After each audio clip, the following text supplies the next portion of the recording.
আমি সুলাইমান নবীর চাইতে তার রাজপ্রাসাদের চাইতে 1000 গুণ বেশি বরকতপূর্ণ, বলি সুবহানাল্লাহ।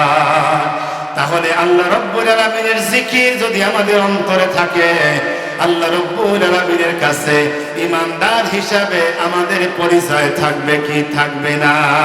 আর বন্ধুগণ, হযরত সুলাইমান আলাইহিস সালাতু ওয়াস সালাম তিনি এমন একজন বাদশা ছিলেন, যেই বাদশা সিংহাসন ছিল, রাজপ্রাসাদ ছিল, যেই রাজপ্রাসাদ আমাদের পৃথিবীর বুকে যত রাজা আছে তাদের জন্য আলাদা বাসভবন আছে, বাড়ি আছে।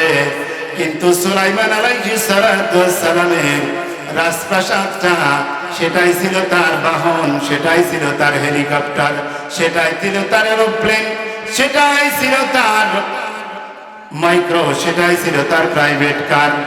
আল্লাহ রাব্বুল আলামিনের যেখানে যাওয়া প্রয়োজন, সুলাইমান আলাইহিস সালাতু ওয়াস সালাম সেই জায়গায় সুলাইমান আলাইহিস সালাম বাতাসকে নির্দেশ করতেন, তার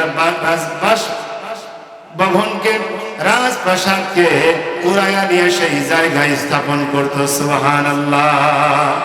আল্লাহ নবী সুলাইমান আলাইহিস সালাতু ওয়াস সালাম একদিন রওনা দিলেন।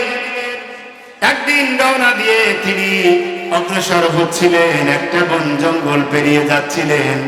ওই জঙ্গলের ভিতরে একজন ছিল কাঠুরিয়া। কি ছিল? কাঠুরিয়া ছিল, কাঠ কাটতে ছিল। এমন সময় মাথার উপর দিয়ে যখন সুলাইমান আলাইহিস সালাতু ওয়াস সালামের সেই রাজপ্রাসাদ যখন উঠতে থাকে, তখন অবাক হয়ে যায়। লোকটা বলে সুবহানাল্লাহ, দাউদ আলাইহিস সালাতু ওয়াস সালামের পরিবারের কি শান শওকত, বলি সুবহানাল্লাহ। কাঠুরে অবাক হয়ে গেল, আরে আল্লাহ, তোমার কি কারিশমা, তোমার কি কুদরত। আজকে সুলাইমান নবী তিনি উড়ে যাচ্ছেন তার রাজপ্রাসাদ দিয়েই, বলেন সুবহানাল্লাহ। সুবহানাল্লাহ বলেছেন, আল্লাহ নবীর কানে আওয়াজটা পৌঁছে গেছে।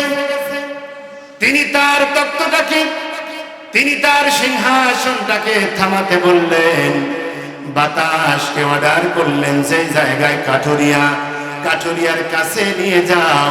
এবার কাঠুরিয়ার কাছে যখন তার তখ্তটাকে নামানো হলো, যখন তার রাজপ্রাসাদকে যখন নামানো হলো, এমন সময় আল্লাহ নবী সুলাইমান আলাইহিস সালাতু ওয়াস সালাম কাঠুরিয়ার দিকে এগিয়ে গিয়া ডাক দিয়ে বললেন, হে কাঠুরিয়া, তুমি কি বলেছো?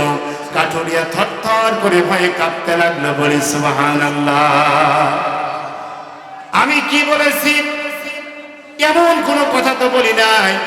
ডাক দিয়ে বললেন, আমি শুধু এতটুকু বলেছি, সুবহানাল্লাহ, দাউদ আলাইহিস সালামের পরিবারের কি শান শওকত, এতটুকু কথা শুধু বলেছি, বলি সুবহানাল্লাহ।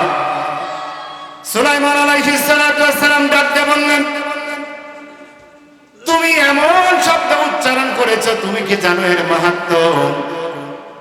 আমার এই রাজপ্রাসাদের মতো হাজারো বাহিনী, হাজারো রাজপ্রাসাদ তোমার একটা শব্দের কাছে কোনো কিছুই না। সুবহানাল্লাহ।